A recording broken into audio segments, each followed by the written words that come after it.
ICC world cup 2027 team India final squad. Rohit Sharma कप्तान,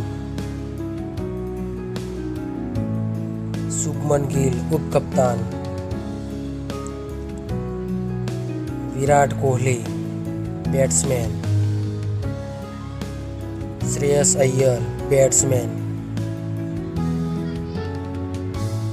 KL Rahul wicketkeeper and batsman, Sanju Samson wicketkeeper and batsman, Hardik Pandya allrounder, Axar Patel allrounder, Nitish Kumar Reddy allrounder,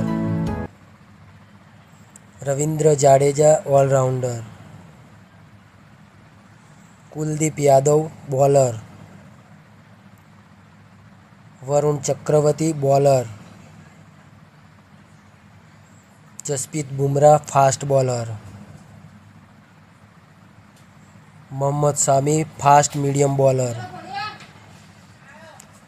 Arshdeep Singh fast bowler. धन्यवाद।